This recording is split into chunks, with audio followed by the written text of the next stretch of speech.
Alright, let's dive into something that's been buzzing in the cycling world lately, and trust me, it's a story that goes way beyond just the race results.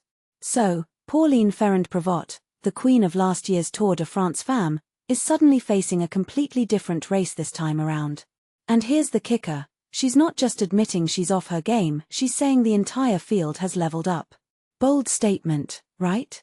But is she onto something? Let's break this down. First off, what makes this really interesting is how Ferrand-Prévot is handling the situation. Instead of making excuses or pointing fingers, she's straight up saying, "Hey, I'm still strong, but the competition is just insane this year." Personally, I think this kind of honesty is refreshing. It's easy to blame yourself or external factors when things don't go your way, but she's acknowledging the bigger picture. And honestly, that's a sign of a true leader, even if she's not in the yellow jersey this time. Now, let's talk about her performance.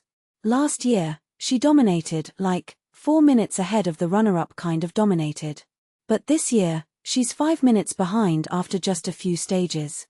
One thing that immediately stands out is how much the sport has evolved in just 12 months.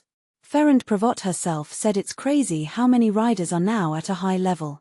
And if you take a step back and think about it, this isn't just about her losing ground, it's about the entire women's cycling scene taking a massive leap forward. What many people don't realize is that Ferrand-Prévot's success last year wasn't just about her talent. She came into the race lighter, more focused, and with a killer build-up. But here's the thing, she openly admitted that weight wasn't sustainable. So, in a way, her dominance last year was almost like a perfect storm of factors aligning. This year, the storms passed, and the field's caught up big time. Now, let's talk about her mindset. After losing time on stage 5, she could have been crushed. Instead, she's out here praising her teammates, talking about how proud she is of their progress. From my perspective, this is where her impact goes beyond just racing. She's not just a competitor, she's a catalyst for growth in the sport. Her positivity, even in disappointment, is exactly what women's cycling needs right now. This raises a deeper question.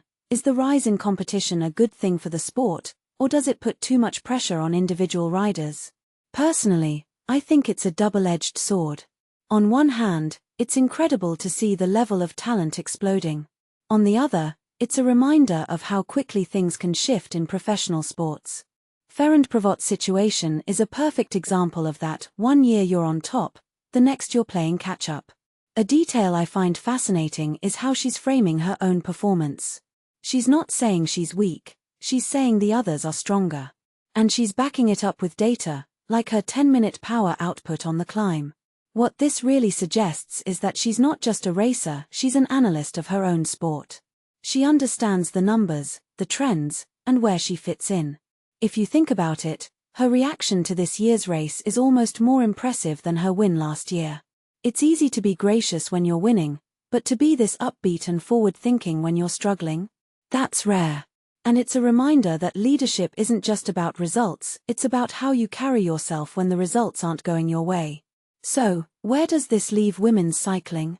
In my opinion, it's in a better place than ever.